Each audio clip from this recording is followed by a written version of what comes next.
આદિવાસી વિસ્તારની અંદર જાણે અત્યારે વાર પ્રહારની મોસમ ચાલુ થઈ છે। કોઈ જવાબ આપે તો સામે પક્ષે વિપક્ષ હોય કે પછી પક્ષના નેતા હોય એકબીજાને જવાબ આપવાનો। જ્યારે નેત્રંગની અંદર જે ચૈતર વસાવા છે તેમની સભા હતી અને એ જ સમય દરમિયાન તેમણે ભાજપ સરકારને આડે હાથ લીધી હતી અને એ જ પછી મેદાનમાં આવ્યા સાંસદ ધવલ પટેલ અને ધવલ પટેલે પણ શરૂઆત કરી દીધી ચૈતર વસાવા અને અનંત પટેલને જવાબ આપવાની। આ વખતે એવું બન્યું કે જ્યારે યુનિટી માર્ચનો જે આ કાર્યક્રમ હતો વલસાડની અંદર અને એમણે આદિવાસી વિસ્તારના જે લોકો છે એમને કહી દીધું છે કે જો કોઈ પણ આપણા વિસ્તારમાં આવે આપણને ઉશ્કેરવાનો પ્રયત્ન કરે તો આપણે ઉશ્કેરાવાનું નથી, કોઈ આપણને તોડવા માટે આવે તો આપણે તૂટવાનું નથી। નમસ્કાર, આપ જોઈ રહ્યા છો નિર્ભય ન્યૂઝ અને હું છું આપની સાથે રિદ્ધિ। ગુજરાતની અંદર અત્યારે જેમ જેમ ચૂંટણી નજીક આવી રહી છે એમ લાગે છે કે બધાને આદિવાસી વિસ્તારના લોકોની ચિંતા જાગી ગઈ છે। એમાં પછી ચૈતર વસાવા પણ આવી જાય, આનંદ પટેલ પણ આવી જાય, સાંસદ ધવલ પટેલ પણ આવી જાય। બધા જ લોકો અત્યારે એવું કહી રહ્યા છે કે અમને ખરેખર આદિવાસીઓની ચિંતા છે, અમે આદિવાસીઓ માટે લડી રહ્યા છીએ। અને એ જ સમય દરમિયાન જ્યારે કોઈ પણ સભા હોય એટલે સ્વાભાવિક છે કે જવાબ તો સામે કોઈ પણ પક્ષો એમને મળવાના છે। એ પછી આમ આદમી પાર્ટી હોય, કોંગ્રેસ હોય કે ભાજપ હોય, ચૈતર વસાવાએ શરૂઆત કરી જવાબ આપવાની અને એ પછી ધવલ પટેલ પણ મેદાનમાં આવ્યા અને એમણે પણ હવે આદિવાસી સમાજના વિસ્તારોને કહી દીધું છે કે તમે જોઈ લો કે જે રીતે દિલ્હીની અંદર આમ આદમી પાર્ટીની જે સરકાર છે એમની ડિપોઝિટ પણ નથી રહી, ત્યાંથી જતી રહી છે, ત્યાં ભાજપ આવી છે અને જેટલું રાવણને અભિમાન નહોતું એટલું અભિમાન તો અરવિંદ કેજરીવાલને હતું। એટલા માટે ત્યાંની જનતાએ જાકારો આપ્યો। જો અલગ અલગ જગ્યા ઉપર જે આમ આદમી પાર્ટી છે કે કોંગ્રેસ છે એમને જનતા જાકારો આપતી હોય તો પછી આ તો ગુજરાત છે, ભાજપનો ગઢ છે, તો પછી આપણે પણ સમજવાનું છે કે જે લોકોને આપણી ચિંતા નથી, ખાલી દેખાવ કરે છે, એમની આપણે શા માટે ચિંતા કરીએ। અને એમની જ વચ્ચે એવું કહી દીધું છે કે જો કોઈ પણ ઉશ્કેરવાનો પ્રયત્ન કરે તો આપણે કોઈના બહેકાવામાં નથી આવવાનું, આપણે ફક્ત આપણા હિત માટે કોણ વાત કરે છે તે જ સાંભળવાનું છે। સૌથી પહેલા તો ધવલ પટેલે સાંભળીએ કે તેમણે ચૈતર વસાવા હોય કે અનંત પટેલ હોય તેમને આડકતરી રીતે શું જવાબ આપ્યા છે। દિલ્હીમાં મોદી સાહેબ 10 વાર પણ જન્મ લે તો પણ ભારતીય જનતા પાર્ટીની સરકાર દિલ્હીમાં નહીં આવી શકે એ તો અભિમાનમાં છલકાતા હતા। રાવણ કરતા બી વધારે અહંકાર દિલ્હીની જનતાએ એમનો અહંકાર તોડ્યો, આમ આદમી પાર્ટીને હરાવી, ભાજપને જીતાવી।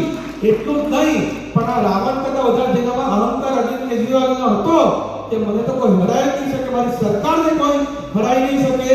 એને પોતાની ન્યૂ દિલ્હી સીટમાંથી લોકોએ હરાવીને એને ઘરે બેસતો કરી દીધો। એક કામ આપણા લોકોએ કર્યું છે। તો એ તો દિલ્હી હતું, આ તો ગુજરાત છે।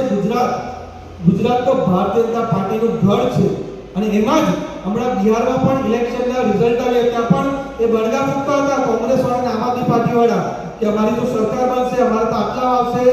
આમ આદમી પાર્ટીએ જેટલી સીટ પર ઇલેક્શન લડ્યું દરેક સીટ પર એમની જમાનત પણ જપ્ત થઈ ગઈ।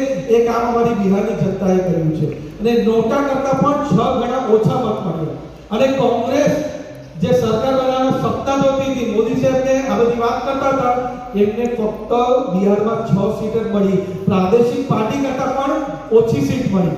તો દિલ્હીમાં આવો હાલ થાય, બિહારમાં આવો હાલ થાય, હરિયાણામાં આવો હાલ થાય, મહારાષ્ટ્રમાં આવો હાલ થાય, તો ભાઈ આ તો ગુજરાત છે, ભારતીય જનતા પાર્ટીનું ઘર છે, મોદી સાહેબ અને અમિત સાહેબનું ઘર છે। લોકો મોદી સાહેબ પર આટલો વિશ્વાસ કરે છે ત્યારે મને 100% ખાતરી છે કે જે રીતે 2022માં પણ આપણે હાઈએસ્ટ સીટ લાવ્યા અને આમ આદમી પાર્ટીની દરેક સીટ પર ડિપોઝિટ દૂર થઈ ગઈ, એ જ રીતે 2027માં પણ અહીંયા ગુજરાત વાળી અને દિલ્હી વાળી થવાની છે। આમ આદમી પાર્ટીને આપણે ઘરે ભેગા કરી દેવાના છે। આજે મનસુબા જો છે ને આપણા સમાજને તોડવાનું, આપણા રાજ્યને તોડવાનું, આપણા દેશને તોડવાનું, આવા અરાજક તત્વને મારા જેવા યુવાન અમારે બધા છે ત્યાર લગીને અમને કોઈ પણ આજ અમારા ગુજરાત કે સમાજને નહીં આવે દેશું એની ગેરંટી હું આજે તમને આપીને જાઉં છું। એટલે આપણે બધા એક થઈને રહેવાનું છે। આ બંને પાર્ટીઓ આપણા સમાજને એકબીજા વિરોધ કરશે, રાજ્યોને એકબીજાના વિરોધ કરશે અને જે બહારના દેશોના લોકો છે, બહારના દેશના ખરાબ લોકો છે જે ભારત દેશને તોડવાનો કાવતરા કરે છે એને સમર્થન એ લોકો આપી રહ્યા છે। એટલે આપણે બધા સજાગ રહેવાનું છે।